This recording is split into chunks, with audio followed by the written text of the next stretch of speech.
जी बिल्कुल, जैसा मेरठ का हाल है वही हाल यहाँ सहारनपुर का भी है। यहाँ पर अगर हम सहारनपुर मंडल की बात करें तो यहाँ पर 3 ज़िले हैं और इनमें 16 सीटें हैं और 2 फेज़ में यहाँ पर चुनाव हुए।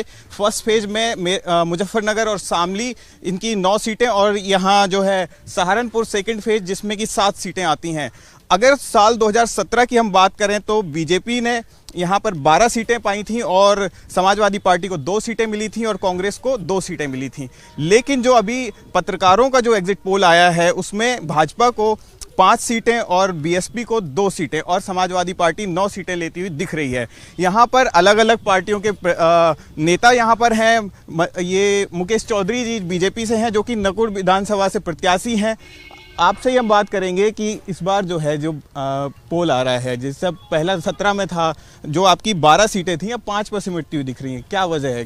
क्या बाबा जी का बुलडोजर असर नहीं कर रहा है क्या यहाँ पर? नहीं, बाबा जी का बुलडोजर तो पूर्ण असर किया है उसने, तभी तो आज उत्तर प्रदेश के अंदर से माफिया राज, गुंडा राज खत्म हुआ है।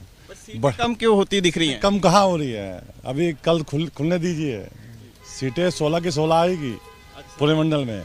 तो क्या ऐसे मुद्दे क्या रहे यहाँ पर जिसकी वजह से आप इतने ज़्यादा आश्वस्त हैं? ऐसे क्या मुद्दा या क्या वजह है कि इतने आश्वस्त आप दिख रहे हैं? देखिए, जो पिछले 2012 से लेकर 17 का कार्यकाल रहा है समाजवादी पार्टी का, उस कार्यकाल में इतनी गुंडागर्दी हुई है कि गांव में रहना दुर्भर हो गया था, शहर में रहना दुर्भर हो गया था। लोगों को अच्छे से याद करो आपके भी, जब आप या हम लोग रात को आते थे दिल्ली से या कहीं से भी, तो पुलिस रोक कर बैरिकेटिंग पर 10-10 गाड़ियां इकट्ठा छोड़ती थी। कहले भैया इकट्ठे जाना, अकेले मत जाना, लूट हो जाएगी। कानून व्यवस्था में कानून व्यवस्था नहीं, गुंडों का खुलेआम आतंकवाद है। कानून व्यवस्था तो हो सकती है लेकिन इतनी गुंडागर्दी नहीं हो सकती है। दिन में बेटी उठा लो, गांव में रात को जाना पाओ, गांव गांव पहरा लगे, गांव गांव सरिये वाले आए, गांव गांव कच्छे वाले आए, गांव गांव बनियान वाले आए। वो पूरी रात गांव के अंदर रहने वाले 36 जात के लोग पहरा देकर पूरी रात काटने का काम करे। ये आतंक था 2012 से। ठीक है। यहाँ पर जो है गठबंधन से जो है आरएलडी से यहाँ पर राव केसर साहब हैं। ये इस बार जो है क्या गठबंधन असर कर पाएगा यहाँ पर? क्योंकि यहाँ पश्चिमी उत्तर प्रदेश में किसान आंदोलन एक मुद्दा रहा और कई सारे अलग मुद्दे रहे। समाजवादी पार्टी जो पत्रकारों के पोल के हिसाब से जो है 9 सीटें लाती हुई दिख रही है। निश्चित तौर पे कल माननीय अखिलेश जी राष्ट्रीय लोकदल के सहयोग से बहुमत में आने का काम करेंगे। यहाँ की जनता ने, उत्तर प्रदेश की जनता ने भाजपा को, बुलडोजर सरकार को पूरी तरह नकारा है। अभी ये मेरे बड़े प्रिय मित्र बात कर रहे थे लॉ एंड ऑर्डर की, मैंने हाथरस की याद दिला देना चाहता हूँ।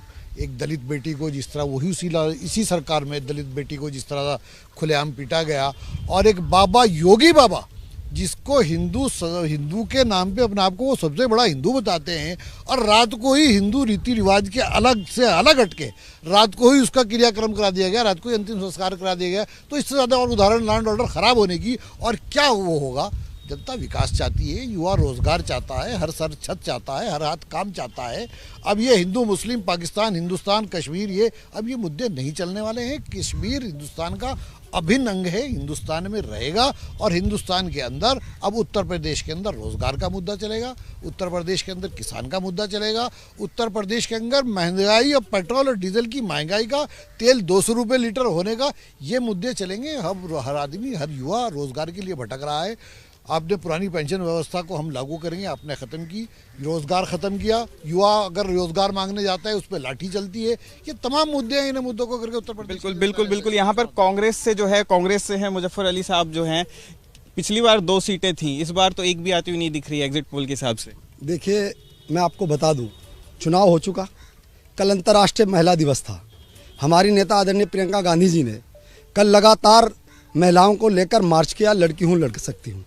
हम लोग पिछले 4 साल से, चाहे वो समाजवादी हो चाहे भाजपा हो, घर में बैठे हैं। भाजपा का लॉ एंड ऑर्डर की बात कर रहे हैं, जिसका गृह मंत्री का बेटा किसानों को कुचल कर चला गया हो, किसानों को मारे, वो लॉ एंड ऑर्डर की बात करते हैं।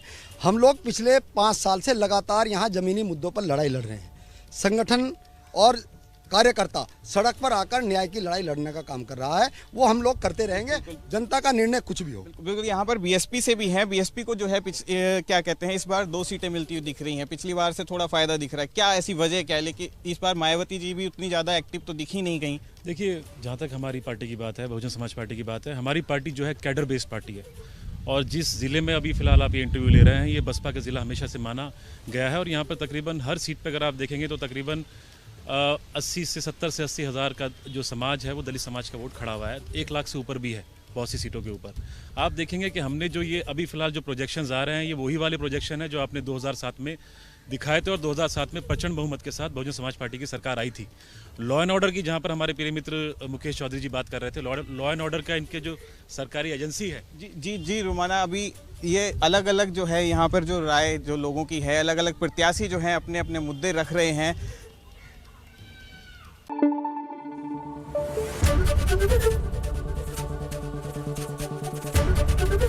एबीपी न्यूज आपको रखे आगे।